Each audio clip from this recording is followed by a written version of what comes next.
FM Rainbow Musically yours। जी हाँ दोस्तों, आप सुन रहे हैं आकाशवाणी का एफएम रेनबो, मेरे साथ यानी एसआर यानी संतोष राव के साथ। चलिए एफएम रेनबो पर आप शुरू करते हैं परवाज है काम तेरा। दोस्तों, किसी ने सच ही कहा है कि जिद पर अपनी मंजिल की जब मेहरबान वो अड़ गया, उसकी फिर परवाज को ये आसमां भी कम पड़ गया। जी हाँ, परवाज है काम तेरा में आज हम एक ऐसी ही शख्सियत से आपकी मुलाकात कराने जा रहे हैं जिन्होंने जब ठान लिया कि बस अब कुछ करके दिखाना है, तो उन्होंने अपने बढ़ते कदमों को कभी पीछे हटने नहीं दिया।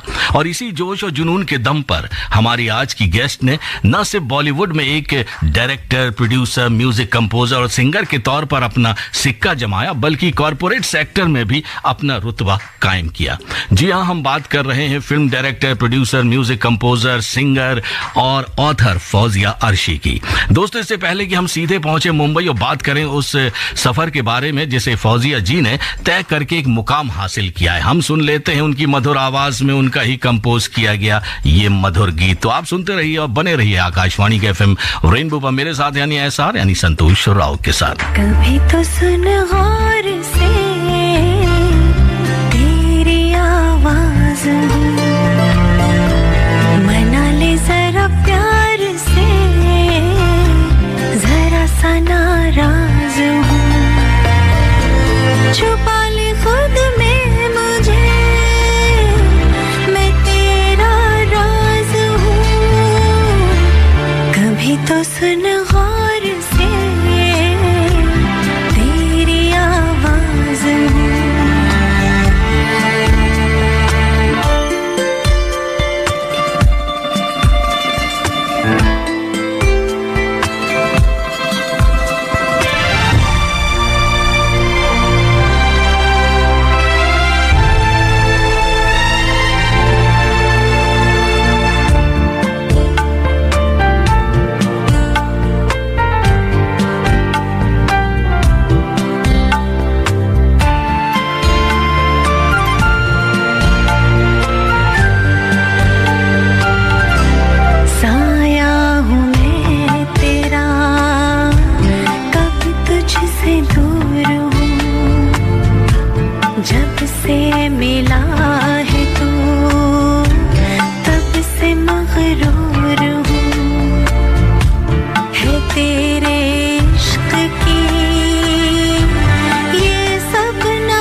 दोस्तों, गौर से हमने ये गीत भी सुन लिया और फौजिया अर्शी की मधुर आवाज भी, और आप लोगों ने भी सुन ली होगी। और अब हमारे साथ जुड़ चुकी हैं सीधे मुंबई से आज की हमारी गेस्ट फौजिया अर्शी जी। हेलो। हेलो। नमस्कार फौजिया जी। जी नमस्कार। सबसे पहले एक बात जानना चाहूंगा आपसे। जी। आपके बारे में हमने नेट पर इतना पढ़ा हुआ है कि हम खुद कंफ्यूज हो गए कि कहाँ से शुरू करें आपसे बातचीत। आप डायरेक्टर भी हैं, प्रोड्यूसर भी हैं, म्यूजिक कंपोजर भी हैं, गजब की सिंगर भी हैं, ऑथर भी हैं, प्रोफेसर भी हैं, और इसके अलावा बहुत कुछ है। इतने लंबे और सफर जो आपका सफल सफर रहा, इसके बारे में हम आपसे जानेंगे। लेकिन हमने सुना है कि आप भोपाल की रहने वाली हैं। जी।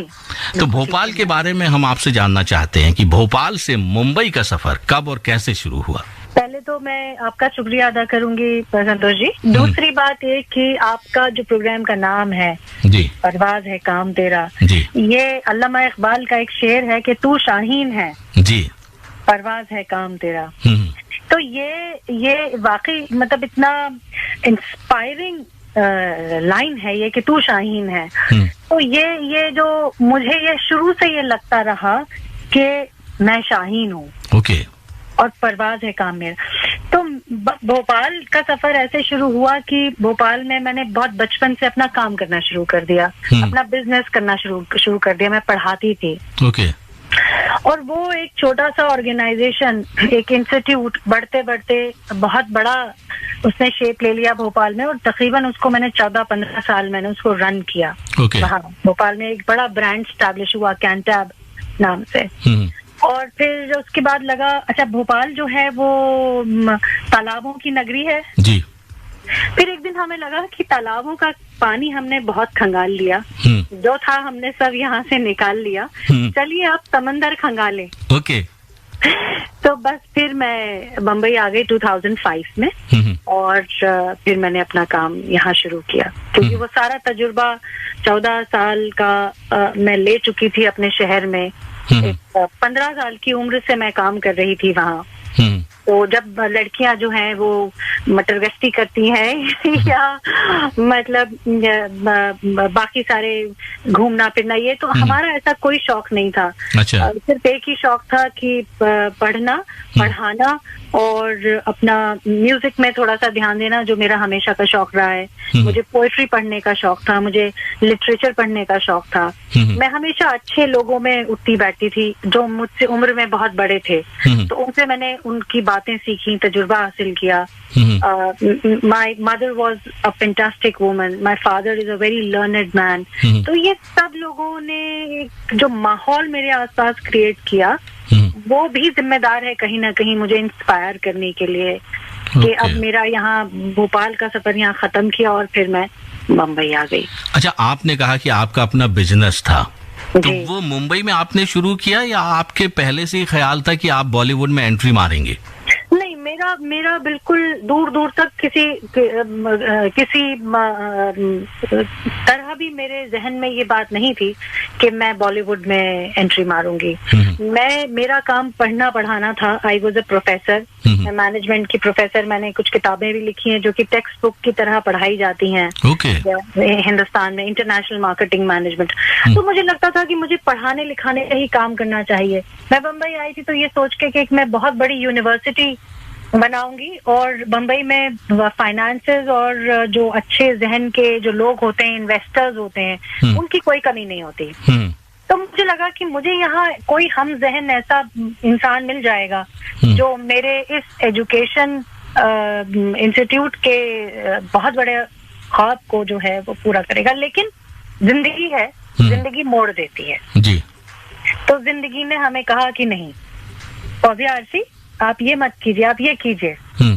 तो हम चल पड़े जी, तो उंगली थाम के जिंदगी की। और आप बन गई एक प्रोड्यूसर। जी, मैं बन गई एक प्रोड्यूसर। और आपने सबसे पहले फात्सो फिल्म प्रोड्यूस की थी डेली मल्टीमीडिया लिमिटेड के बैनर तले। जी, मैंने फैट्सो प्रोड्यूस की थी, लेकिन उससे पहले मैं कई सारे वीडियोस और ऑडियो प्रोड्यूस कर चुकी थी। अच्छा, ओके। जी, 2005 में आके हालांकि मैंने बम्बई में एक कॉलेज में पढ़ाने से ही शुरुआत की थी। मैनेजमेंट कॉलेज था। लेकिन फिर मुझे लगा कि ये हम करने नहीं आए हैं इस शहर में। और और फिर रास्ते बनते गए, खुलते गए, और फिर मैंने एक अपनी म्यूजिक कंपनी शुरू की। और युक्तामुखी जो उस वक्त मिस वर्ल्ड मशहूर थी, मेरे ख्याल से वो उनको मिस वर्ल्ड बने हुए तकरीबन 3 साल ही हुए थे। मैंने उनसे गुजारिश की कि वो एक मेरे वीडियो में काम करें, तो वो उनका डेब्यू वीडियो था। तो उस डेब्यू वीडियो के साथ युक्तामुखी के मैंने अपनी म्यूजिक कंपनी लॉन्च करी थी, और फिर वहां से वो सफर शुरू हुआ। फिर कई सारे म्यूजिक वीडियोस बनाए मैंने, कई सारे म्यूजिक वीडियोस डायरेक्ट किए, कई सारे ऑडियो वीडियो रिलीज किए। तो it was like a music company. But then फिर वो म्यूजिक कंपनी का सफर जो है वो थोड़ा सा कमजोर पड़ा। लगता है आपसे संपर्क टूट गया है। हम आपसे, फौजिया जी से हम दोस्तों बातचीत जारी रखेंगे, हम फिर से मुंबई पहुंचने की कोशिश करेंगे, लेकिन उससे पहले एक प्यारा सा गीत सुन लेते हैं। एक फिल्म आई थी हो गया दिमाग का दही, जिसमें कादर खान, ओम पुरी जैसे कलाकारों के साथ फौजिया अर्शी जी ने एज ए डायरेक्टर उस फिल्म को डायरेक्ट किया था। सुन लेते हैं उसी फिल्म का गीत, उसके बाद हम सीधे पहुंचेंगे मुंबई।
आप सुन रहे हैं FM रेनबो आरजे संतोष राव के साथ। जी हाँ दोस्तों, आप सुन रहे हैं आकाशवाणी का FM रेनबो, मेरे साथ यानी SR यानी संतोष राव के साथ। प्रोग्राम चल रहा है परवाज है काम तेरा, और अभी ये गीत हमने सुना मौला मौला, जैसे कैलाश खेर के साथ फौजिया अर्शी जी ने बहुत ही खूबसूरत तरीके से निभाया और गाया। और एक राज की बात आप सभी को बताऊं दोस्तों, जब ये गीत फिल्माया जा रहा था अहमदाबाद गुजरात में, तो फौजिया जी शूट कर रही थी, तो उस वक्त मैं उनके साथ ही वहां पर मौजूद था। और इस गीत को शाहबाज खान और RJ माधुरी, जिसकी आवाज हम कई प्रोग्राम्स में आकाशवाणी के FM रेनबो पर सुनते हैं, उन पर ही फिल्माया गया है। इतनी जानकारी मैंने दे दी, आगे की जानकारी हम लेते हैं, सीधे चलते हैं मुंबई और बात करते हैं फौजिया जी से। हेलो जी, प्रोग्राम में फिर से एक बार आपका स्वागत है। जी शुक्रिया। हम बात कर रहे थे आपसे, आप बता रही थी युक्तामुखी के बारे में, तभी फोन कट गया था। जी तो मैं आपको ये बता रही थी कि बम्बई में मैंने अपनी बिजनेस की शुरुआत म्यूजिक कंपनी से की, और युक्तामुखी का मैंने एक वीडियो रिलीज किया जो कि उनका डेब्यू वीडियो था। उस वीडियो से मैंने अपनी कंपनी का आगाज किया, अपनी कंपनी का। जी हाँ। और फिर वहां से होते होते बढ़ते बढ़ते वो कंपनी जो है 2011 में फिर मैंने अपना प्रोडक्शन हाउस शुरू किया, और पहली फिल्म मैंने फैट्सो जो रजत कपूर ने डायरेक्ट की थी वो मैंने प्रोड्यूस की। उसके बाद फिर हो गया दिमाग का दही, फिर उसके बाद प्रोड्यूसर की आपने सनी देओल की सुपरहिट भैया जी। सुपरहिट जी। अच्छा, एक बात मैं आपसे जानना चाहूंगा, मुंबई, ये कहते हैं कि हर रोज मुंबई में 6000 लोग कदम रखते हैं सपने लेकर। जी। आपने भी सपना देखा और आप भोपाल से आ गई मुंबई। जी। एक महिला होने के नाते बॉलीवुड में कदम जमाना कितना कठिन रहा आपके लिए? वाकई बहुत मुश्किल था, इतना आसान नहीं था, लेकिन इतना भी मुश्किल नहीं था। देखिए, मुझे लगता है this is not about a woman और अ मैन। हर एक को अपने हिस्से की मेहनत करनी पड़ती है, और हर एक को अपने हिस्से का अपने हिस्से की कामयाबी मिलती है। आप जितनी मेहनत करते हैं, जितनी अकल के साथ में मेहनत करते हैं, एक मेहनत होती है दीवार धकाने वाली, वो मेहनत कभी काम नहीं आती। तो जो अकल से मेहनत करते हैं उनको उसका नतीजा जरूर मिलता है। अच्छा, फिर जितनी सख्त आप मेहनत करते हैं, मतलब आजमाइशें, अगर खुदा आपको चूज करता है कि आप बहुत सख्त आजमाइशों से गुजरें, आप मुश्किल काम करें, तो इसका मतलब ये होता है कि आपकी अपनी कैपेसिटी टेस्ट हो रही होती है। हम अपनी कैपेसिटी खुद टेस्ट करते हैं। तो इस पूरे दौरान मैंने अपनी खुद की कैपेसिटी टेस्ट करी कि मेरे अपने अंदर कितना मादा है बर्दाश्त का, मैं कितनी मुसीबतों को झेल सकती हूँ, कितनी नाकामयाबियां मैं बियर कर सकती हूँ। तो मुझे अपनी ताकत का अंदाजा हुआ, और मैं इस नतीजे पे पहुंची कि मैं वाकई बहुत ताकतवर हूँ, और मुझे उस मुकाम पे खुदा ने पहुंचाया। और आगे भी बहुत सारे ऐसे मुकाम है, ये तो रास्ता है, कोई मंजिल नहीं है, तो चलता जाएगा। मतलब फकीरा चल चलाचल, वो गीत बिल्कुल फिट है। जी बिल्कुल। अच्छा, एक बात बताइए, आपकी पर्सनैलिटी में जो कॉन्फिडेंस नजर आता है, जो आप बात कर रही हैं, वो डायरेक्टर बनकर ज्यादा आया या एक प्रोड्यूसर बनकर?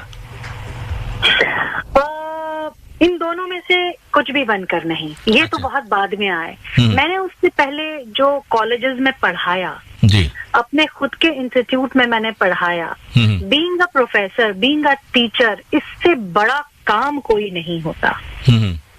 क्योंकि आप अपना दिमाग किसी और के दिमाग में डाल रहे होते हैं, अपनी नॉलेज किसी और के कानों में, किसी और के जहन में डाल रहे होते हैं। इससे बड़ा चैलेंजिंग काम दुनिया में कोई नहीं होता। और फिर उसके अलावा मैंने किताबें लिखी, तो मुझे किताबें लिख के जो खुशी महसूस होती है, अभी तक जो मैंने 3 फिल्में बनाई है, मुझे कोई बहुत खुशी अपनी उन 3 फिल्मों को बना के नहीं हुई, जितनी कि मुझे अपनी किताबों को लिख के या देख के होती है। हाँ, आगे जो मैं फिल्में बनाऊंगी, शायद उन फिल्मों को बना के मुझे ज्यादा खुशी होगी, क्योंकि अब जो आने वाली मेरी फिल्में हैं वो ज्यादा सेंसिबल हैं, और वो हैं जो मैं बनाना चाहती हूँ। अभी तक तो मैं अपने पैर जमाने के लिए अपना काम कर रही थी, लेकिन अब जो मैं हूँ, what am I, वो मैं अब अपने आगे आने वाले प्रोजेक्ट्स में मैं, तो वो जो कॉन्फिडेंस की आप बात कर रहे हैं, वो मुझे मेरे उस जिंदगी से आया जब मैं पढ़ा रही थी, जब मैं खुद बहुत छोटी उम्र से लेकर, और मैं लोगों को समझ रही थी, उनके दिमाग को समझ रही थी, वो मुझे समझ रहे थे, और ये एक 2-वे ट्रैफिक चल रहा था, लेन देन का, नॉलेज का। तो ये वहां से आया। ओके। अच्छा, आप बहुत अच्छा गाती हैं, हमने अभी 2 गीत सुने हैं और भी बहुत सारे गीत हैं, आप इतना अच्छा गाती हैं, तो क्या सिंगिंग की कहीं पर ट्रेनिंग ली है आपने? नहीं, मैंने दुनिया में तो ट्रेनिंग नहीं ली। ऊपर वाले ने कहीं ट्रेनिंग स्कूल में मुझे दाखिल किया हो तो उसका अंदाजा मुझे नहीं है। अच्छा, आपके हमने एक गीत सुना है आपका, मुश्किल बहुत। वाह, क्या गीत गाया है। आप हमारे लिसनर्स के लिए गुनगुनाएंगे तो थोड़ा सा हम अपने लिसनर्स को भी वो गीत सुनाएंगे। जी बिल्कुल। और ये गीत मैं आपको बता दूं कि पूना की असिस्टेंट कमिश्नर हैं मोनिका सिंह, ये गीत उनका लिखा हुआ है। ओके। और मुझे भी मालूम नहीं था कि ये कमिश्नर साहिबा हैं जिन्होंने लिखा। ये किताब मैंने दिल्ली से खरीद ली और मैंने फिर वो एक दिन मैंने देखा तो मैं कहा बड़ी अच्छी गजलें हैं, लाइए कंपोज करें। मैंने कंपोज करा, गाया। फिर मैंने सोचा कि ये लिखा किसने है, वो बाद में देखा मैंने। अच्छा। फिर मैंने कहा मोनिका सिंह। अब हमने कहा ये मोनिका सिंह कौन है, तो हमने इनको ढूंढा। तो पब्लिशर ने हमें बताया कि भाई वो पूना की असिस्टेंट कमिश्नर हैं, कलेक्टर हैं, सॉरी। तो आप उनसे ये नंबर है, बात कीजिए। तो बहुत अच्छी, she is a very good person, तो बहुत अच्छा लिखती हैं। आपने अगर ये गाना पसंद किया तो थैंक यू सो मच, मैं उनको भी कन्वे करूंगी। और जी, तो थोड़ा सा गुनगुना दीजिए हमारे श्रोताओं के लिए। मैं गुनगुना देती हूँ आपके लिए, बिल्कुल। गले मिलकर ला रा रा रा रा रा रा, मुश्किल बहुत है लबों से फासले महसूस करना, मुश्किल बहुत है। जी, क्या बात है, मैं तो खो गया। चलिए इसको थोड़ा सा सुन लेते हैं। के उनसे दूर रहना मुश्किल बहुत है, गले मिलकर के उनसे दूर रहना मुश्किल बहुत है, लबों में फासले महसूस करना मुश्किल बहुत है, गले मिलकर के उनसे दूर रहना मुश्किल बहुत है। उठी मेरे जिगर से हुक फिर एक बार मिलने की, उठी मेरे जिगर से हुक फिर एक बार मिलने की, हिदायत दे गया माजी संभलना मुश्किल बहुत है। वाह, क्या बात है, बहुत ही अच्छा मोनिका जी ने लिखा है और उतनी ही खूबसूरती से आपने इसे संगीतबद्ध किया है फौजिया जी। बहुत शुक्रिया, बहुत शुक्रिया। अच्छा, एक बात मैं आपसे जानना चाहूंगा, आपकी जिंदगी का टर्निंग पॉइंट क्या रहा? टर्निंग पॉइंट, मुझे लगता है टर्निंग पॉइंट अभी तक आया नहीं। अच्छा, ओके।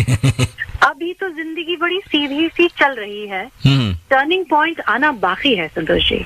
ओके, मतलब टर्निंग पॉइंट में अभी तक नहीं आया और अभी तक हम नेट में पढ़कर कंफ्यूज हो जाते हैं आपके बारे में। जब टर्निंग पॉइंट आएगा उसके बाद जो सफर शुरू होगा तब क्या होगा?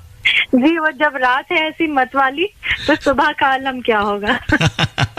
अच्छा, बॉलीवुड में कई युवा अपना करियर बनाना चाहते हैं जी, और कई धोखेबाज लोगों के चंगुल में भी फंस जाते हैं जी। लेकिन आपने कई युवाओं को अपने फिल्मों या वीडियोस में मौका दिया है, उनके करियर को एक नई दिशा दी है। जी, जी। अगर कोई आपसे एक्टिंग सीखना चाहता है, म्यूजिक सीखना चाहता है, या राइटर बनना चाहता है, या प्रोडक्शन लाइन में जाना चाहता है, तो आपसे मतलब आपकी कंपनी से कैसे जुड़ सकता है? देखिए, एक कंपनी का एक डिपार्टमेंट मैंने शुरू कर रखा है जिसका नाम है FA school of media and films. तो ये एक फिल्म स्कूल है जहाँ पे मैं स्टूडेंट्स को गाइड करती हूँ, क्योंकि वो देखिए ना, वो पढ़ना पढ़ाना गया नहीं अभी तक। और यही सोच के जो आप कह रहे हैं ना कि यहाँ कई सारे बच्चे आते हैं जो मिसगाइड होके और अपने माँ बाप का पैसा बर्बाद करके वापस जाते हैं। तो मैंने एक कोशिश ये शुरू की है पिछले 3-4 साल से। ये स्कूल चलता है यहीं अंधेरी में, बॉम्बे में, और यहाँ आके बच्चे एडमिशन लेते हैं और पढ़ते हैं। और मैं उन सारे बच्चों को जो यहाँ मेरे साथ में पढ़ते हैं और जो काम करते हैं उनको अपनी फिल्मों में जगह देती हूँ। उनको मैं काम भी देती हूँ, उनका करियर भी बनाती हूँ, ताकि वो भटके नहीं यहाँ वहाँ और अपना एक बार अपना सपना जरूर पूरा करें। और देखिए, प्लेटफॉर्म देना एक इम्पोर्टेंट बात होती है। फिर तो अगले का टैलेंट होता है कि वो उसको कहाँ तक ले जाए। आप किसी का हाथ पकड़ के उसको कामयाबी तक नहीं ले जा सकते, हाँ आप उसको पुश कर सकते हैं। तो वो मैं जरूर ईमानदारी के साथ कोशिश करती हूँ। मैंने भी सपना देखा है दीदी। तो यस, आप आइए, आपने देख लिया है सपना तो सपना पूरा करेंगे आपका। ऐसी जरूर आपसे मुलाकात करूंगा और मेरा सपना आप जरूर पूरा करेंगे, मुझे उम्मीद नहीं बल्कि विश्वास है। चलिए, हम करेंगे आपसे और भी ढेर सारी बातें। तो दोस्तों, आप बने रहिएगा और सुनते रहिए आकाशवाणी का FM रेनबो, मेरे यानी SR यानी संतोष राव के साथ। Akashvani FM rainbow.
आप सुन रहे हैं FM रेनबो आरजे संतोष राव के साथ।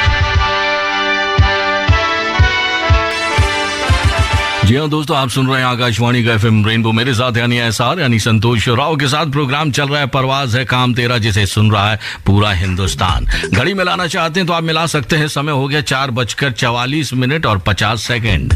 और आज के परवाज है काम तेरा में आज हमारे साथ हैं film director, producer, music composer, singer, author Fauzia Arshi. Phone line पर हमारे साथ सीधे मुंबई से। हेलो हेलो जी, प्रोग्राम में एक बार फिर से आपका बहुत बहुत स्वागत है फौजिया जी।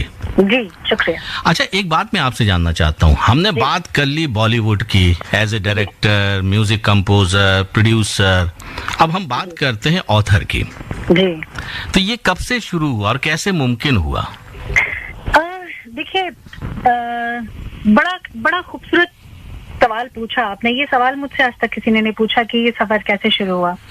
मैं फिर वापस जाती हूँ भोपाल, जहाँ से मैंने अपना काम की शुरुआत की। मैं पढ़ाती थी। अच्छा। जब जो मैं पढ़ाती थी तो मुझसे उम्र में बड़े बड़े स्टूडेंट्स मुझसे पढ़ने आते थे। अच्छा। मैं पर्सनालिटी ग्रूमिंग पढ़ाती थी। ओके। और लैंग्वेज, इंग्लिश लैंग्वेज पढ़ाती थी। तो वो बच्चे आके, वो स्टूडेंट्स आके मुझसे सवाल पूछते थे, ये कैसे होगा, ये कैसे होगा, जिंदगी के को डिस्कस करते थे। मुझे भी कहाँ जिंदगी मालूम थी 15-16 साल की उम्र में। तो वो जो सवाल करते थे, वो सवाल मेरे लिए एक चैलेंज होते थे, जिनके जवाब मुझे उनको देना होते। तो मेरी एक रिसर्च शुरू हो गई अपने आप से ही। एक बातचीत शुरू हो गई कि और मैं चाहती थी कि अगर किसी ने मुझसे सवाल पूछा है तो उसको उसका जवाब मिलना चाहिए जी। तो वो समझते समझाते ये समझ में आया कि बहुत सारे लोगों के बहुत सारे सवाल हैं जिनका जवाब कोई नहीं देता। और ये वो सवाल थे जो बड़े बुनियादी सवाल थे, जैसे काम क्या करना चाहिए, जिंदगी को जीना कैसे चाहिए, कितनी अहमियत किस चीज को देनी चाहिए। ओके। तो ये सब बातों को मैंने समझ के और फिर एक किताब लिखी जिसका नाम था लिव इट और यू लूज इट। वो मैंने लिखी थी 2000 में, 2000 में। ओके। आई थिंक 1998 या 2000। वो पहली पुस्तक थी आपकी, बुक थी? वो मेरी पहली पुस्तक थी, लिव इट और यू लूज इट। जो वो मेरा उसमें सारा तजुर्बा था, जो एक 14 साल की उम्र से लेकर एक 23 साल की उम्र तक के बच्चे को क्या करना चाहिए ताकि वो एक कामयाब जिंदगी जी सके। फिर उसके बाद मैंने किताब जो है 2009 में मेरी दूसरी किताब पब्लिश हुई, जो कि इंटरनेशनल मार्केटिंग मैनेजमेंट पे थी। ओके। लेकिन ये एक टेक्स्ट बुक है। 2009 मतलब 2005, 2004 में ही ये इंट्रोड्यूस हुआ था मैनेजमेंट इंडिया में। और उस वक्त कोई हिंदुस्तान में ना प्रोफेसर इसको पढ़ाने वाले बहुत थे, ना किताबें तो सवाल ही नहीं उठता। अच्छा, और फिर मध्य प्रदेश और भोपाल जैसी जगह में तो प्रोफेसर और नहीं थे। मेट्रोज में तो फिर भी प्रोफेसर थे मैनेजमेंट के। तो मैंने चूज किया ये पढ़ना और पढ़ाना। Okay. तो उस वक्त जब मैंने ये किताब लिखी तो आसपास कोई ऐसा नहीं था जो मैनेजमेंट पे कह सके लिखे। देन आई सेड कि like this is my responsibility. Students परेशान होते थे कि कहाँ पढ़ें, लेकिन एक सब्जेक्ट इंट्रोड्यूस हो चुका था यूनिवर्सिटी में। तो वो किताब मैंने लिखी, जो कि एक टेक्स्ट बुक है, अभी भी सारे कॉलेजेस में वो यूनिवर्सिटीज में पढ़ाई जाती है। उसके बाद रिसेंटली एक किताब मैंने लिखी जिसका नाम है the sun rises from the west.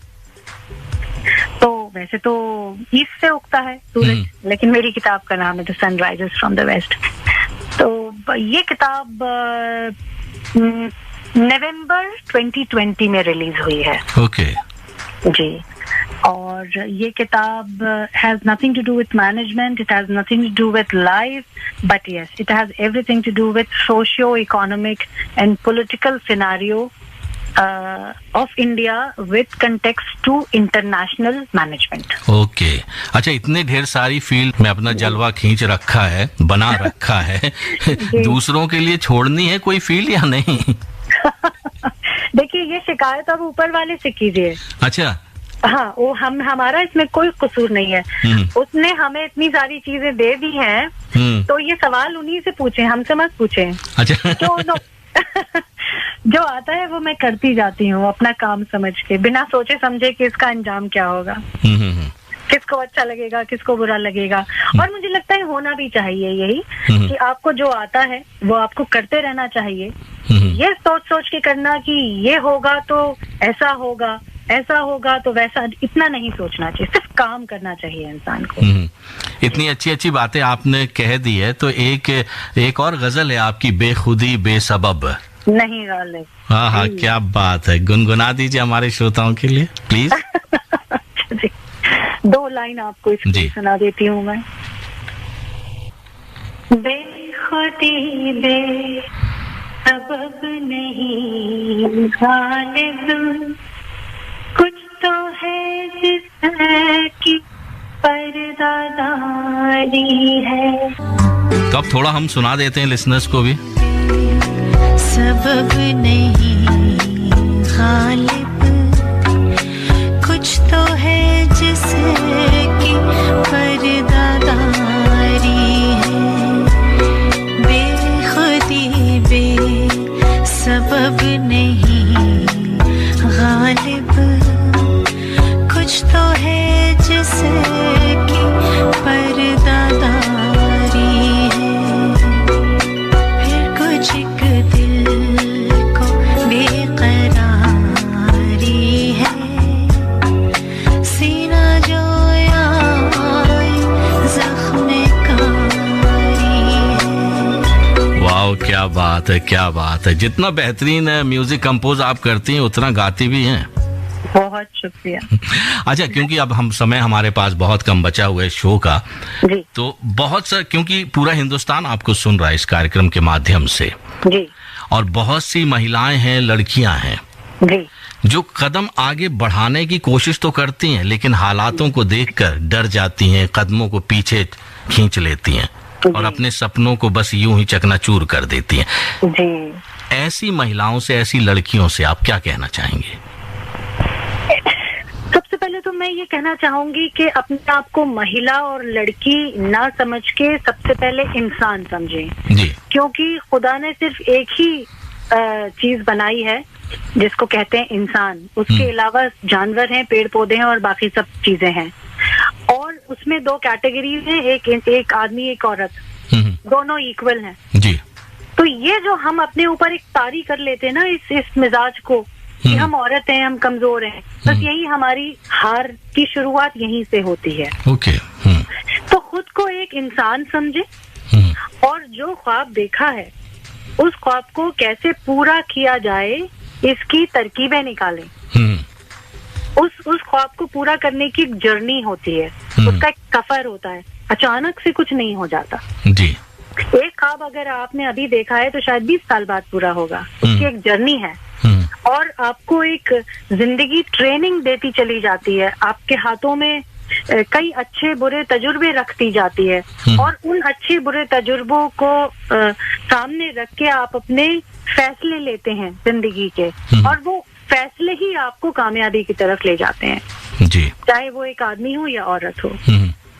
तो मुझे लगता है कि मेरा मैसेज दोनों को ही मैं देना चाहूंगी, लड़कों को भी लड़कियों को भी, all male females of the world, because they're all human, that they have to be happy. सबसे पहले तो खुश रहना सीखें, खुश रखना सीखें लोगों को, और अपना नॉलेज और अपना तजुर्बा दूसरों को बांटें। और ये जो एक माहौल चला हुआ है, जिंदगी से सब हार गए हैं, मायूस हो गए हैं, तो दोबारा से जीना शुरू करें। बहुत सारी पेंडेमिक और एपिडेमिक आई हैं पहले भी दुनिया में, मतलब ये पहली बार नहीं हो रहा है, लेकिन we have to be brave and we have, चाहे मेन वुमेन बोथ, सबको इस चीज से निकल जाना है। और जिंदगी यहाँ रुक नहीं जाती और जिंदगी चलती रहती है। बिल्कुल। और हर एक कदम सोच समझ के भी बढ़ाएं और सोच समझ के, हमेशा सोच समझ के भी ना बढ़ाएं। बहुत सोचने समझने से भी इंसान जी, कभी कभी दिल की भी सुन लेनी चाहिए। एग्जैक्टली। जी, चलिए, बहुत अच्छा लगा आपसे बातचीत करते हुए, समय पता ही नहीं चला कि कब 5 बजने वाले हैं। बहुत शुक्रिया आपने। तो ईश्वर से हमारी यही दुआएं हैं, शुभकामनाएं हैं कि आप यूं ही तरक्की करते रहें और दूसरों के लिए एक मॉडल बनती रहें। बहुत बहुत धन्यवाद हमसे बातचीत करने के लिए। Thank you. Akashvani FM rainbow